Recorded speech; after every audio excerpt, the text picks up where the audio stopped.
என் நெஞ்சில் குடியிருக்கும்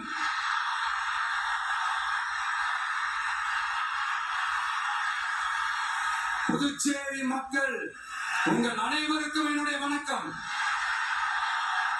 வணக்கம் வணக்கம்.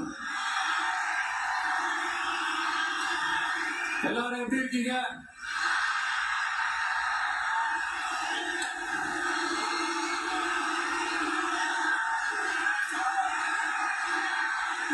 இந்த ஒன்றிய அரசுக்கு தான் தமிழ்நாடு ஒரு தனி மாநிலம், புதுச்சேரி ஒரு தனி யூனியன் பிரதேசம். அவங்களுக்கு தான் தமிழ்நாடு தனி, புதுச்சேரி தனி, இப்படி எல்லாம் இருப்பாங்க. ஆனா நமக்கு அப்படி கிடையாதுங்க. நாமெல்லாம் வேறு வேறு கிடையாது. நாம எல்லாரும் ஒண்ணுதான்.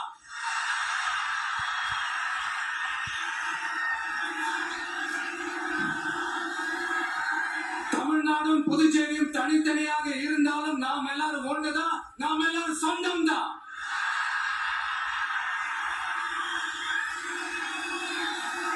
வேற வேற வீட்டுல, வேற வேற ஊர்ல, வேற நாட்டுல, வேற ஸ்டேட்ல இருக்கிறதுனால நாம் எல்லாரும் சொந்தங்கள் இல்லைன்னு ஆயிட முடியுமா?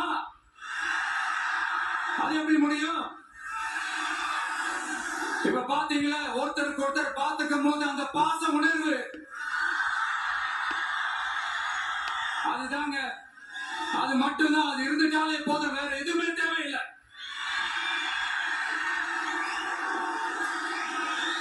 அதனால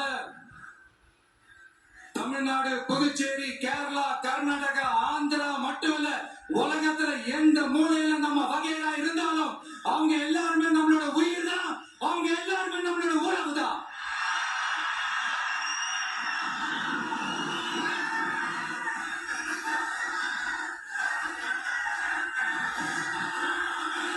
புதுச்சேரினாலே உடனே ஞாபகத்துக்கு வர்றது மணக்குள விநாயகர்,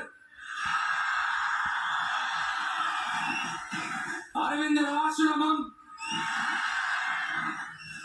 வில்லியனூர் மாதான் சொல்லி இவங்க எல்லாரும் ஞாபகத்துல வருவாங்க. அது மட்டும் இல்ல, மகாகவி பாரதியார் அவர்கள் இருந்த மண், பாவேந்தர் பாரதிதாசன் அவர்கள் பிறந்த மண். அது மாதிரி இன்னும் சிறப்புகளை அடுக்கிக்கிட்டே போலாம். ஆனா அரசியல் வந்துட்டா ஒரு முக்கியமான விஷயத்தை பத்தி நம்ம சொல்லி ஆகணும். 1977 புரட்சி தலைவர் எம்ஜிஆர் அவர்கள் தமிழ்நாட்டில் ஆட்சி அமைச்சாங்க. ஆனா அதுக்கு முன்னாடியே 1974 இங்க புதுச்சேரியில அவங்களோட ஆட்சி அமைஞ்சது. அதனாலதான் அப்பவே சொன்னாங்க, நமக்காக வந்தவர் எம்ஜிஆர், அவரை தமிழ்நாட்டில் மிஸ் பண்ணிடாதீங்கன்னு நமக்கு அலர்ட் பண்ணதே புதுச்சேரி தான். அப்படிப்பட்ட புதுச்சேரி நம்மளால மறக்க முடியுமா? அது மட்டும் இல்ல, இங்க இருக்கிற மக்கள் தமிழ்நாடு மாதிரியே புதுச்சேரி மக்களும் என்ன கிட்டத்தட்ட ஒரு 30 வருஷமான தாங்கி பிடிச்சுக்கிட்டு இருக்கிறீங்க.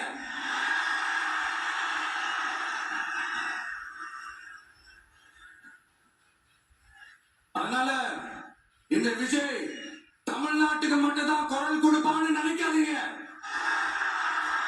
அப்படி பண்ணாத தவறு. புதுச்சேரி மக்களுக்கும் சேர்த்துதான் குரல் கொடுப்பா. அது என்னுடைய கடமையும் கூட. அதனாலதான் இங்க நீங்க ஃபேஸ் பண்ற பிரச்சனைகளை பத்தி இன்னைக்கு நான் பேசுறதுக்காக வந்திருக்கிறேன். அது மட்டும் இல்ல, இந்த புதுச்சேரி கவர்மெண்ட்டை பத்தி நாம சொல்லியே ஆகணும். இது டெஃபினட்டா தமிழ்நாட்டுல இருக்கிற மாதிரி நம்ம திமுக கவர்மெண்ட் மாதிரி கிடையவே கிடையாது. ஏன்னா வேற ஒரு அரசியல் கட்சி நடத்துற நிகழ்ச்சியாகவே இருந்தாலும் அந்த நிகழ்ச்சிக்கு தன்னெழுச்சியா வர நம்ம மக்களுக்கு பாதுகாப்பு கொடுத்து பாரபட்சமே காட்டாம இந்த கவர்மெண்ட் நடந்துட்டு இருக்கிறாங்க. அப்படிப்பட்ட இந்த புதுச்சேரி கவர்மெண்ட்டுக்கும் நம்ம புதுச்சேரி சிஎம் சார் அவர்களுக்கும் இந்த நேரத்தில் என்னுடைய மனப்பூர்வமான நன்றிகளை தெரிவிச்சுக்கிறேன். இத பார்த்தாவது தமிழ்நாட்டில் இருக்கிற அந்த திமுக கவர்மெண்ட் கத்துக்கிட்டா நல்லா இருக்கும்.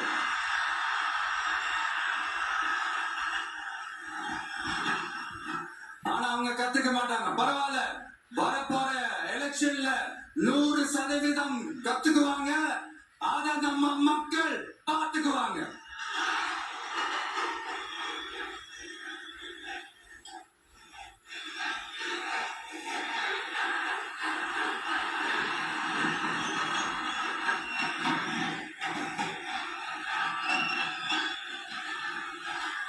புதுச்சேரியில் இருக்கிற கவர்மெண்டோட கூட்டணி ஆட்சியில இருந்தாலும் புதுச்சேரிய ஒன்றிய அரசு எதிலையுமே கண்டுக்கல் என்றது புதுச்சேரி மக்களான உங்களுக்கு நல்லாவே தெரியும். மாநில அந்தஸ்து கோரிக்கையை மட்டுமா கண்டுக்கல, இங்க வளர்ச்சி ஏற்படவும் துணை நிக்கவே இல்லைன்னு கேள்விப்படுறோம். இந்த புதுச்சேரிக்கு இன்னும் மாநில அந்தஸ்து கொடுக்கல. மாநில அந்தஸ்து வேண்டும்னு கேட்டு பல முறை சட்டசபையில தீர்மானம் போட்டு ஒன்றிய அரசுக்கு அனுப்பி வச்சுக்கிட்டே இருக்கிறாங்க. இந்த வருஷம் கூட மார்ச் மாசம் 27ஆம் தேதி 2025 அன்னைக்கு ஒரு தீர்மானம் போட்டாங்க. அது மாநில அந்தஸ்து வேண்டும்னு கேட்டு ஒன்றிய அரசுக்கு அனுப்புற 16வது தீர்மானம். புதுச்சேரி காரைக்கால் பகுதிகளில் மூடப்பட்ட 5 மில்கள், பல்வேறு தொழிற்சாலைகளை மீண்டும் திறக்கிறதுக்கு இதுவரைக்கும் ஒரு துரும்ப கூட கிள்ளி போடல. பல்லாயிரக்கணக்கான இளைஞர்களோட வேலை வாய்ப்புக்காக எதுவுமே செய்யல. இங்க ஒரு ஐடி கம்பெனி உருவாகணும்ன்றது எண்ணமே இல்லை.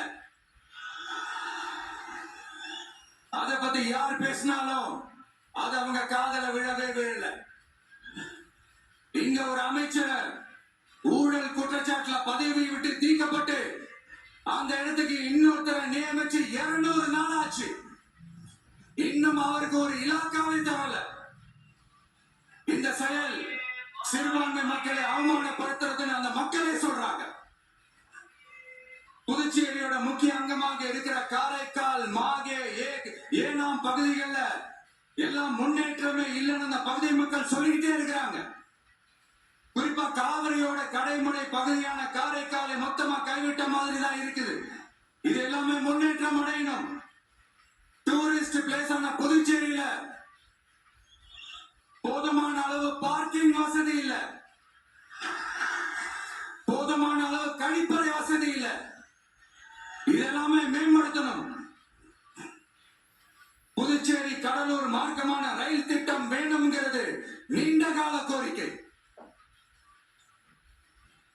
புதுச்சேரி மக்களுக்கு ஒன்னே ஒண்ணுதான் சொல்லணும், இந்த திமுகவை நம்பாதீங்க. அவங்களுக்கு உங்களை நம்ப வச்சு ஏமாத்துறதுதான் அவங்க வேலையே. நான் சொன்ன பல கோரிக்கைகளை எல்லாம் தீர்த்து வைக்கிறதுக்கு நம்ம புதுச்சேரி கவர்மெண்ட்டுக்கும் அதோட மக்கள் திட்டங்களுக்கும் ரொம்ப அக்கறையா உண்மையா துணை நிற்கிறோம். தமிழ்நாட்டை ஒதுக்குற மாதிரி புதுச்சேரியை ஒதுக்க கூடாதுன்னு நாங்க கேட்டுக்கிறோம். கிட்டத்தட்ட 20 லட்சம் பேர் வாழ்ற யூனியன் பிரதேசமான புதுச்சேரி மத்திய நிதி குழுவில் இடம்பெறவில்லை. ஆனால் மாநிலங்களுக்கான நிதி பகிர்தல் அடிப்படையிலும் யூனியன் பிரதேசங்களுக்கான நிதி பகிர்தல் அடிப்படையிலும் புதுச்சேரிக்கு நிதி ஒதுக்கப்படுவதில்லை. அதனால ஒவ்வொரு ஆண்டும் புதுச்சேரிக்கு தோராயமாகவே மத்திய அரசு நிதியை விடுவிக்கிறது. அந்த நிதியும் அரசு ஊழியர்களின் சம்பளம், ஓய்வூதிய தொகை உள்ளிட்ட திட்ட செலவுகளுக்கே சென்று விடுவதால் மீத தேவைக்கு வெளிச்சந்தையிலும் கடன் பத்திரங்களை கடன் வாங்குகிறது புதுச்சேரி. இந்த நிலைமை மாறணும்னா ஒரே வழி, மாநில அந்தஸ்து நம்ம புதுச்சேரி மக்களோட பல்லாண்டு கால கோரிக்கை. புதுச்சேரிக்கு போதுமான நிதி வரத்து இல்லாததுனால வெளியே கடன் வாங்க வேண்டியதா இருக்கு. புதுச்சேரியோட கடனை குறைச்சு தற்சார்பு பொருளாதாரத்தை வளர்த்தெடுக்க திட்டங்கள் வகுக்கப்பட வேண்டும். மாநில அந்தஸ்து வாங்கின மட்டும் போதாது இல்லையா, தொழில் வளர்ச்சியும் தேவையாச்சே. புதுச்சேரி தென்னிந்தியாவின் முன்னணி இண்டஸ்ட்ரியல் ஹப்பாக மாற்ற எல்லா முயற்சிகளும் எடுக்க வேண்டும். இந்திய அளவில் ரேஷன் கடைகளே இல்லாத மாநிலம் புதுச்சேரி தான். ஏழை எளிய மக்களுக்கு வாழ்வாதாரமே ரேஷன் கடைகள் தான். மற்ற மாநிலங்கள்ல இருக்கிற மாதிரி இங்கேயும் அரிசி, சர்க்கரை, பருப்பு, கோதுமை, எண்ணெய்னு அனைத்து பொருட்களும் வழங்கும் முறை சீராக்கப்பட வேண்டும்.